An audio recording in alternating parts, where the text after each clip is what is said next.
안녕하세요. 요즘 시간이 어찌나 빨리 흘러가던지 눈 깜빡하니 벌써 70대가 되어 있네요. 나이는 이렇게나 많이 먹었는데 나이에 비해 제 신세는 지금 많이 처량하네요. 과거를 돌이켜보면 제가 그동안 왜 그렇게까지 아등바등거리며 살아왔나 싶어요. 그렇다고 다른 사람들이 편하게 살았다는 말은 아니에요.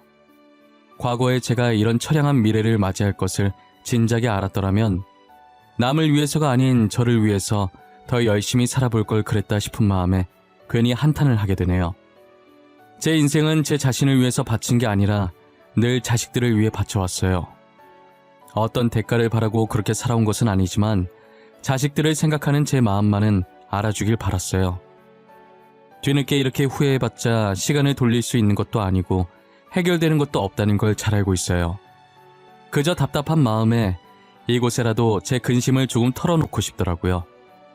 저는 먹고 살기 바빠서 고향을 잠시 떠나 돈이 될 만한 일은 닥치는 대로 했었던 것 같아요. 제가 늦둥이로 태어났기 때문에 성인이 되었을 땐 이미 부모님께서 많이 노쇠하셨었죠. 나이 드셔서 거동도 불편하신 부모님을 고향에 두고 돈 벌려고 혼자 집을 나섰었어요. 의료 공장에 들어가서 일을 하고 있었는데 일하던 도중 부모님의 부고를 들었어요. 제가 고향을 떠난 지 2년째 되던 해에 어머니가 돌아가셨고 반년 후 아버지께서 돌아가셨어요. 저는 장례를 마치고 아무도 살고 있지 않는 고향에 있던 집을 정리했어요.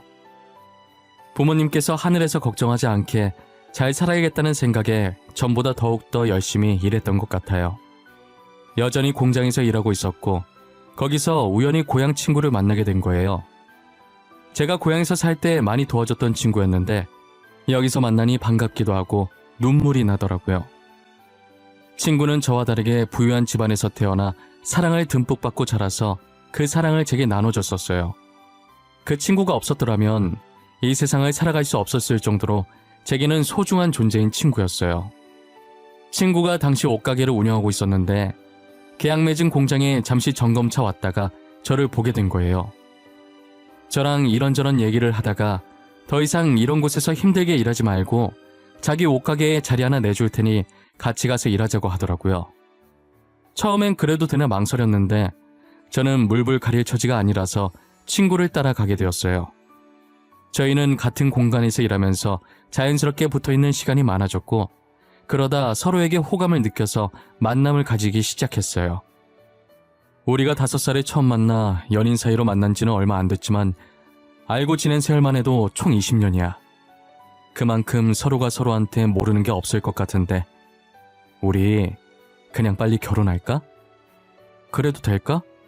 친구 사이랑 연인 사이랑 그리고 부부 사이랑 비슷한 것 같으면서도 전부 다른 건데 우리가 친구로서 연인으로서는 잘 지냈지만 평생 함께 살 부부로서도 과연 괜찮을까?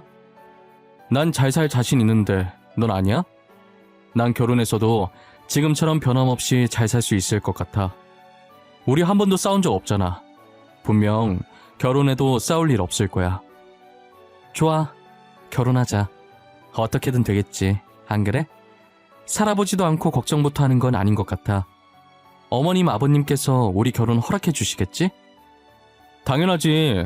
고향에 있을 때도 우리 부모님이 너 얼마나 이뻐했는데. 다른 사람도 아니고 너랑 결혼한다고 하면 바로 허락해 주실 거야.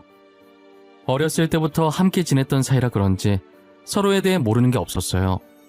고향 바닥이 워낙 좁아서 부모님과도 알고 지내던 사이라 결혼하는데 전혀 문제 없었죠.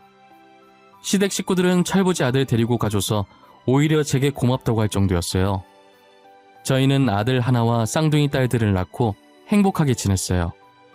그러다 아들이 10살, 딸들이 7살이 되던 해 남편이 암으로 세상을 떠나게 됐어요.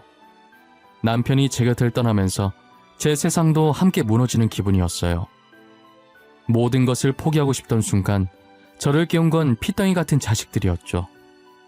초롱초롱한 눈을 하고 저를 쳐다보는데 도저히 이 아이들을 두고 떠날 수가 없겠더라고요.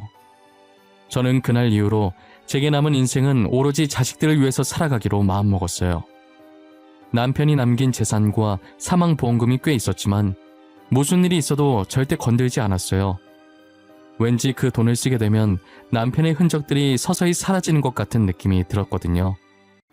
남편이 하던 옷가게도 제가 계속 운영하고 싶었지만 사업을 해본 경험도 없었고 남편이랑 같이 일해봤자 잡다한 일만 했어서 아는 게 아무것도 없었죠. 그래서 가게를 처분하고 그 돈으로 조그만 땅을 하나 사놨어요. 혹시 몰라서 나중에 유용하게 쓸 수 있지 않을까 싶었거든요. 하지만 훗날 저는 이 땅 때문에 머리 아플 일이 생기고 말았죠. 저는 제 힘으로 아이들을 키우기 위해 또다시 닥치는 대로 일을 하기 시작했어요. 식당 일부터 시작해서 건물 청소까지 막노동 빼고 할 수 있는 일은 다 해본 것 같아요. 아들, 딸들은 제가 악착같이 일하면서 자신들을 키우니 처음엔 돈 없어서 그런 줄 알았대요.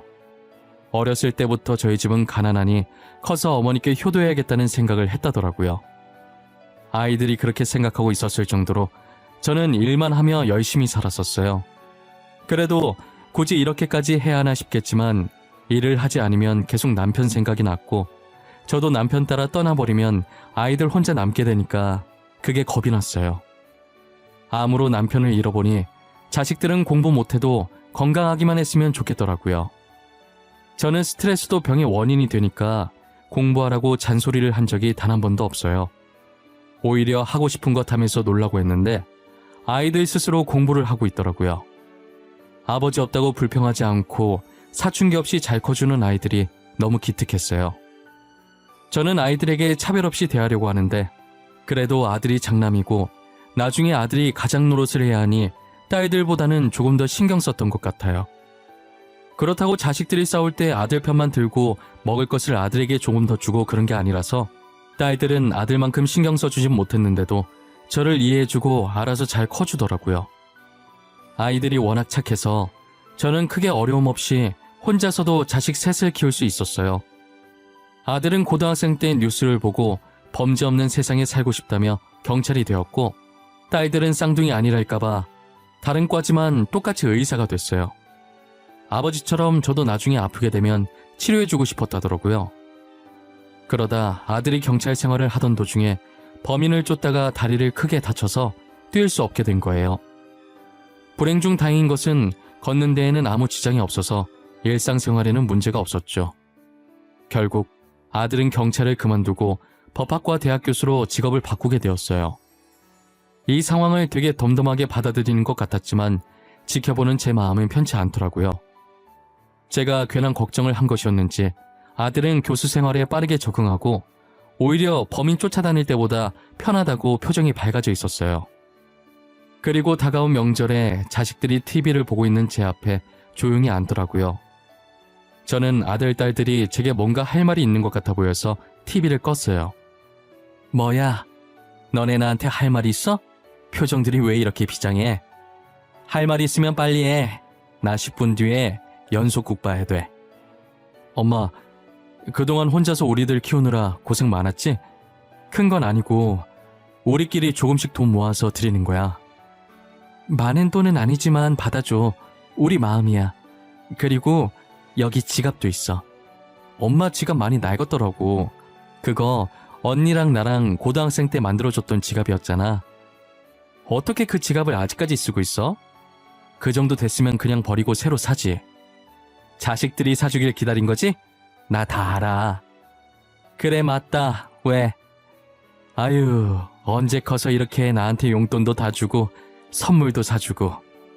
이제 진짜 다 컸네. 너네 어른 많네. 잘 쓸게. 돈은 또 왜 이렇게 많이 넣었어? 10만 원만 줘도 고마운데. 자식들이 준 봉투를 열어보니 각자 100만 원씩 총 300만 원이 들어있더라고요. 제 표정을 보고 절대 이 돈 못 쓸 거라는 걸 알고 아끼지 말고 꼭 쓰라고 신신당부를 하더라고요. 앞으로 자신들이 계속 효도할 거니까 그 정도면 됐다고 이제 고생 그만하고 쉬라고 하는 거예요. 그동안 힘들었던 생각이 나고 아이들도 너무 기특해서 괜히 눈물이 나는 거 있죠? 제가 눈물을 흘리자 딸들이 놀래서 휴지를 통째로 가지고 와 닦아주더라고요. 아이 참, 엄마 왜 울고 그래 진짜. 주책이야. 울지 마. 우리 엄마 울리려고 한 거 아니란 말이야. 그만 울어. 우리도 울어버린다. 너무 기특해서 그러지. 언제 내 새끼들이 이렇게 컸나 싶어서. 코 찔찔이 시절이 엊그제 같은데 벌써 이렇게 커서 엄마 용돈도 다 주고 너무 좋아서.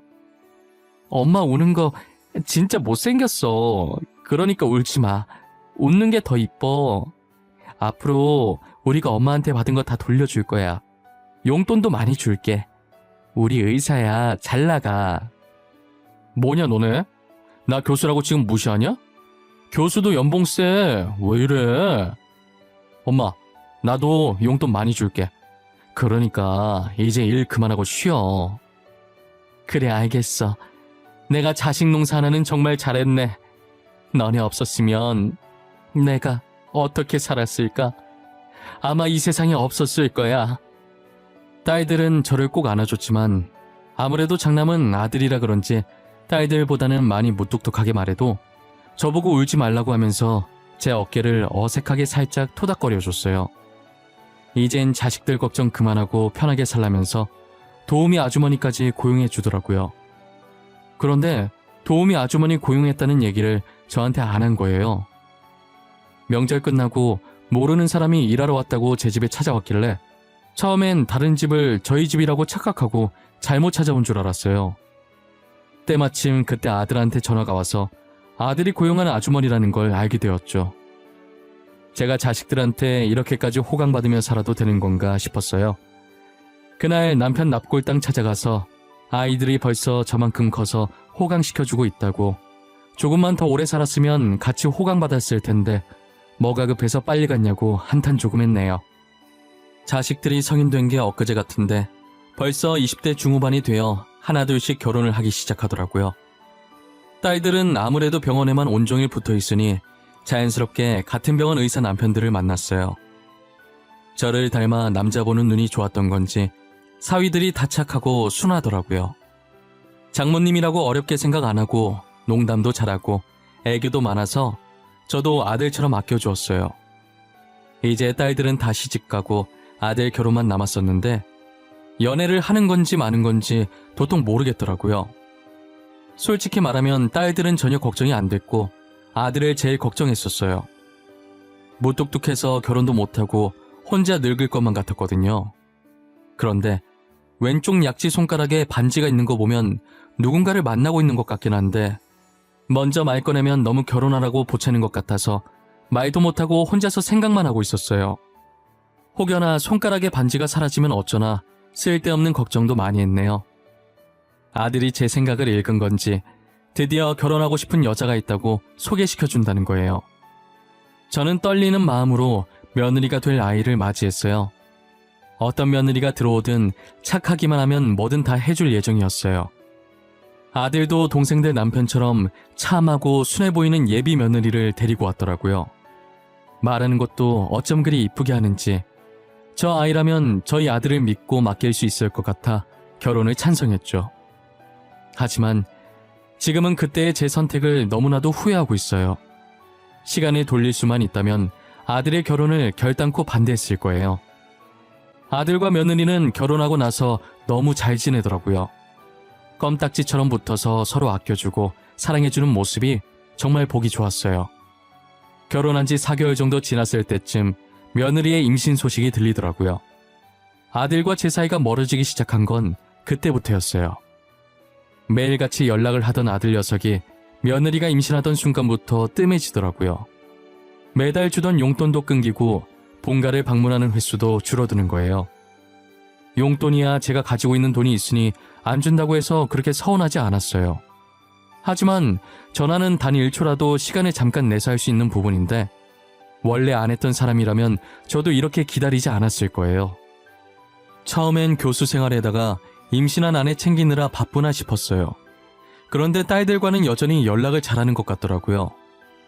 딸들도 아이를 낳았던 터라 궁금한 게 있으면 바로바로 딸한테 물어보는 것 같았어요. 저도 배 아파 자식들을 낳아봤고 이제껏 키워도 왔으니 저한테 물어볼 수도 있는 건데 저 나름대로 조금 서운하더라고요. 며느리의 출산일이 다 되어갈 때까지도 연락이 안 오는 거예요. 그러다 손녀 낳았다는 문자 한 통 딱 받았어요. 저는 며느리가 혼자서 아이를 보는 것이 얼마나 힘든 건지 잘 아니까 도와주고 싶은 마음에 이것저것 싸들고 아들네로 갔어요. 아들은 학교로 출근해서 안 보였고 며느리와 손녀만 집에 있더라고요. 어머님, 오셨어요? 괜히 이렇게 어머님 힘들게 할까봐 그동안 연락 안 드린 건데. 저 보따리에 있는 건 뭐예요? 빈손으로 오셔도 되는데 참. 우리 며느리 애 낳느라 고생 많았을 텐데 몸보신 좀 해야지. 출산하고 나서 먹으면 좋은 음식들 몇 개 쌓아봤어. 점심은 이미 먹었을 것 같고 저녁에 먹어. 진짜 감사해요. 어머님이 최고예요. 저희 엄마도 이렇게까진 안 챙겨주셨는데 정말 잘 먹을게요. 음식이 너무 맛있어 보여요. 며느리가 제가 해준 음식을 보고 좋아하는 걸 보니 괜히 뿌듯하고 더 해주고 싶더라고요. 그리고 저는 그날 처음으로 손녀를 마주할 수 있었는데 한번 품 안에 안아보고 싶은 마음에 화장실 가서 손을 씻고 왔었어요. 그런데 며느리가 손주를 안아들고는 저더러 멀리서만 보라고 하더라고요. 손도 씻었는데 한 번만 안아보면 안 되겠냐고 하니 밖에서 온 거니 안 된다며 마치 제 몸이 병균 덩어리라는 듯이 말을 하더라고요. 저는 아기라서 면역력이 약하니까 걱정되는 마음에 그럴 수 있다고 생각했어요. 결국 아이를 한 번도 만져보지 못하고 멀리서만 지켜보고 집으로 돌아왔죠. 집에 도착하자마자 오랜만에 아들한테 전화가 온 거예요. 저는 반가운 마음에 허겁지겁 전화를 받았는데 돌아온 건 쌀쌀맞은 아들의 목소리였어요. 엄마, 혹시 우리 집에 왔다 갔어? 왜 연락도 없이 마음대로 갔어? 우리한테 온다는 말도 없었잖아. 무슨 소리야? 나 며느라기한테 말하고 갔어. 며느라기가 와도 된다고 해서 간 건데 뭐가 문제야? 됐고 앞으로 우리 집에 오는 것 좀 자제해줘. 부탁할게. 특히 내가 없을 때는 더더욱. 알겠지? 누가 들으면 내가 너네 집 매일 간 줄 알겠다. 언제는 와보라고 한 적 있었니? 나도 오늘 처음 갔어. 야, 됐어. 더러워서 안 가. 이제 속이 시원하니? 저는 화가 난 나머지 처음으로 아들에게 화내고 전화를 끊었어요. 분명 며느리한테 말하고 갔고 며느리 위해서 간 것이었는데 아들이 저러니까 너무 서운한 거예요. 그래서 그날 이후로 거의 연을 끊다시피 딸들이랑만 연락하고 지냈었어요. 명절이나 제 생일 같은 가족 모임에도 아들네만 부르지 않았죠. 딸들은 저만 스트레스 받으니 너무 신경 쓰지 말라고 하더라고요. 미우나 고우나 제 뱃속에서 나온 아들이니 신경이 쓰일 수밖에 없었어요. 그러던 어느 날 며느리가 처음으로 자기가 먼저 저한테 연락을 다 했더라고요. 저는 며느리가 평소에 연락을 안 하던 사람이니 아들한테 무슨 급한 일이라도 생긴 줄 알았어요. 며느리 네가 어쩐 일로 나한테 전화를 다 했니? 혹시 집에 무슨 일이라도 있는 거야? 저희 아무 일도 없어요. 그냥 어머님 잘 지내시나 하고요. 며느리가 시어머니한테 안부 연락하는 게 그렇게 놀랄 일이에요? 다른 사람이 했으면 놀랄 일은 아니지만 너가 한 거면 놀랄 일이지. 너가 나한테 전화했던 적 한 번도 없었지 않니? 아, 제가 그랬나요? 앞으로는 전화 자주 드릴게요. 그동안 제가 애 키우느라 바빠서 연락을 못했어요. 어머님이 이해해 주세요. 며느리가 무슨 바람이 불었는지 저한테 평소에 안 하던 짓을 하기 시작하더라고요. 처음엔 철들어서 어른들한테 잘하기로 한 건가 했는데 지나고 보니 아니었어요. 어떻게 알았는지는 모르겠는데 제가 땅을 가지고 있다는 것을 알고 그런 거였어요. 은근슬쩍 제가 가지고 있는 땅 사진을 가지고 와서는 조만간 재개발 들어가서 땅값 비싸진다는데 여기 땅 주인은 좋겠다면서 저한테 직접 땅 주인임을 확인받으려고 하는 거예요. 저는 그것도 모르고 순진하게 여기 내 땅인데 진짜 재개발하냐고 물어봤죠. 저한테 사실 확인을 받고 나서부터 아양 떠는 게 점점 더 심해졌었어요. 지금 땅 파는 게 제일 좋다는 둥, 나중에 다시 땅값 내리면 그때 똥값이라는 둥 혼자 난리더라고요. 저는 며느리의 말이 맞는지 부동산에 찾아가니 진짜 재개발로 인해 땅값 시세가 올랐다고 하는 거예요. 시세가 떨어질 수도 있냐고 했더니 땅값도 주식이랑 비슷해서 떨어질 가능성도 있는데 당분간은 계속 상승세일 것 같다고 하더라고요. 저는 고민 끝에 땅을 팔지 않고 일단은 가지고 있기로 결정했어요. 며느리는 저희 집에 꿀 발라 놓은 사람 마냥 출근 도장 찍듯 매일 왔었어요. 처음엔 저를 시어머니로 봐주는 것 같아 좋았는데 이제 슬슬 귀찮아지더라고요. 하루 종일 옆에 앉아서 제 딸 얘기만 하는데 귀 아파 죽을 것 같은 거예요. 아들한테 전화하면 괜히 부부싸움만 될 것 같아서 그냥 참고 지냈어요. 아들과 싸운 후로 한 번도 연락한 적 없었는데 어느 날 아들한테 먼저 전화가 온 거예요. 엄마, 잘 지내? 오랜만에 연락하네. 사실 엄마한테 미안해서 전화할까 말까도 많이 망설였어. 근데 연락 안 하면 안 될 것 같아서 나중에 후회할 것 같아. 엄마가 돼서 아들이랑 연 끊고 잘 지냈겠니? 왜 전화했는데? 나한테 할 말이 있어서 전화한 거 아니야?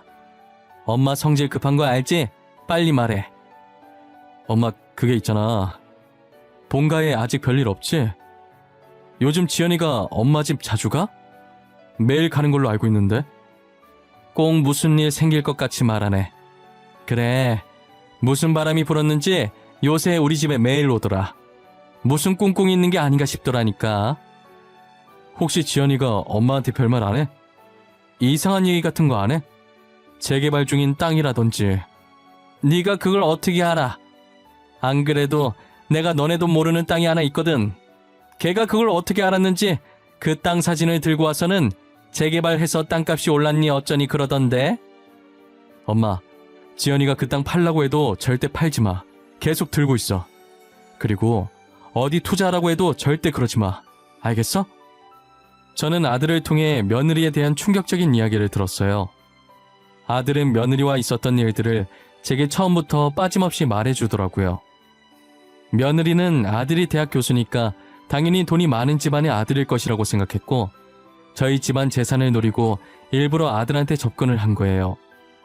저희가 사업이 망해서 그만둔 게 아니니까 집도 예전에 남편이랑 함께 살던 그대로일 거 아니에요. 정원 딸린 2층 집이라 며느리는 당연히 자기가 예상했던 대로 저희 집이 부자라고 생각했던 거고요.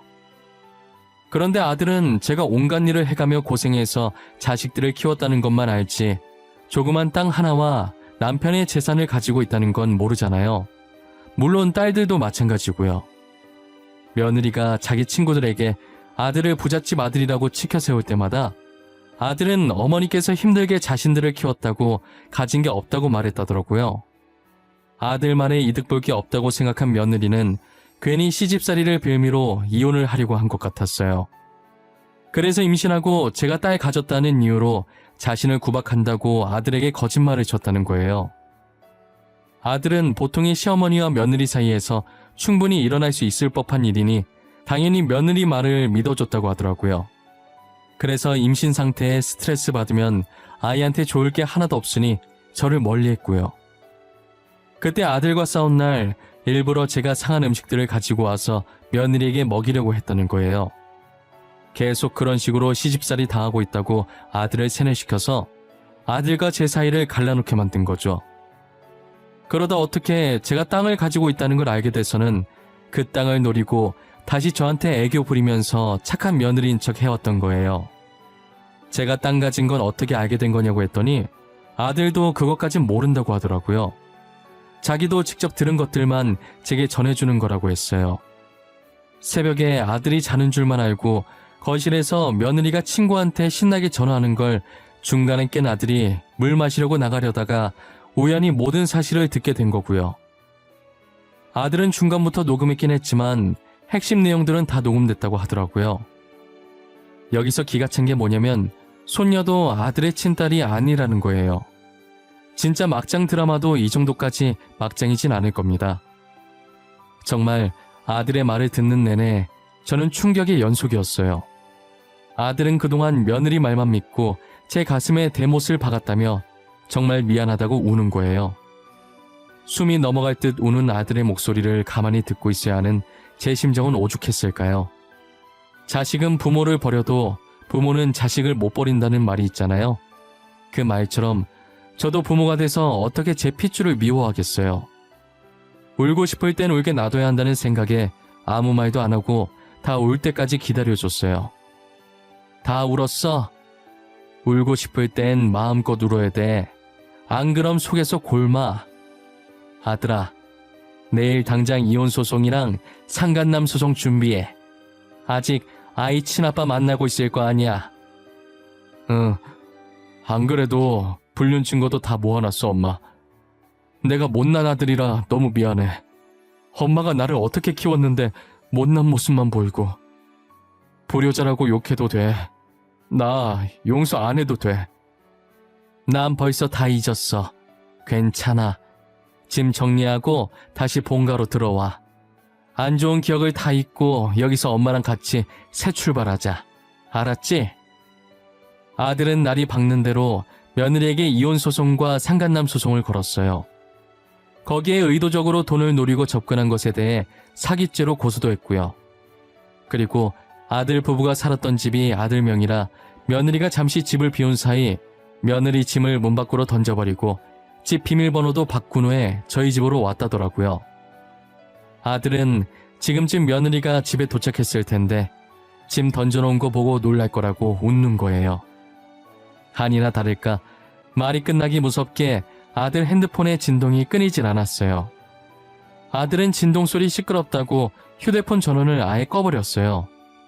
제가 그래도 되는 거냐고 하니 어차피 이제 남남될 사이인데 뭐 어떠냐고 하더라고요. 저랑 영 끊을 때도 느꼈고 지금도 느끼는 거지만 저희 아들은 맺고 끊음이 참 정확한 아이인 것 같아요. 아들은 며느리와 이혼하고 교수 생활을 하면서 심리학 공부를 하고 있는 것 같더라고요. 갑자기 왜 심리학 공부를 하냐고 했더니 세뇌를 당해보니까 그냥 하고 싶어졌다고 하는 거예요. 그리고 그쪽으로 직업을 바꿀 생각도 하고 있는 것 같아 보였어요. 사람의 심리를 며느리처럼 나쁜 쪽으로 이용하지 않고 좋은 쪽으로 만들고 싶다고요. 저는 이제 아들이 무엇을 하든 옆에서 묵묵히 응원해 주려고 해요. 저도 이번 일 겪으면서 돈이 많다고 해서 다 좋은 것만은 아니라는 걸 깨달았어요. 세상에는 좋은 사람이 있는 반면에 나쁜 사람들도 많다는 걸 잊지 말아야 할 것 같아요. 그렇게 참하고 성격 좋아 보이던 며느리가 저희 뒤통수를 칠 줄 누가 알았겠어요. 사람은 정말 속을 알 수 없는 동물이라고 하더니 그 말이 딱 맞았어요. 호빵도 열어봐야 이게 고기 호빵인지 야채 호빵인지 알 수 있듯이 사람도 속을 열어봐야 착한 사람인지 나쁜 사람인지 알 수 있는 것 같아요. 이제 그 속을 어떻게 열어야 하는지가 제일 문제지만요. 세상 사는데 쉬운 게 아무것도 없다지만 인간관계만큼 어려운 것도 없을 거예요. 이 나이 먹은 저도 잘 모르겠는데 제가 살아온 세월에 겨우 반밖에 안 산 저희 아들이 어떻게 알겠어요. 저는 그저 아들이 제게 더 이상 죄책감을 가지지 않았으면 좋겠어요. 겉만 보면 아무렇지 않아 보이긴 하지만 속은 아마 미안함 때문에 곪아서 문드러졌을 거예요. 저희 아들 성격이라면 분명히 혼자서 그러고 있을 가능성이 매우 크거든요. 아무 일도 없었던 것처럼 예전보다 훨씬 더 잘 지냈으면 좋겠어요. 저의 긴 이야기는 여기까지입니다. 여러분들이 보시기엔 어떠신가요? 요즘 애들 말대로 고구마 100개 정도 먹은 기분이실까요? 저처럼 막장 드라마도 이 정도는 아니다라고 생각하신 분들도 계실 거예요. 당사자인 저는 오죽할까요? 아직까지 그때 일을 생각하면 드라마를 본 기분이에요. 그래도 익명의 힘을 빌려 이곳을 대나무 숲이라고 생각하고 털어놓으니 마음이 한결 가벼워지네요. 지금까지 저의 이야기를 들어주신 모든 분들께 감사하고 추운 겨울 가족분들과 따뜻하게 보내시길 바랄게요.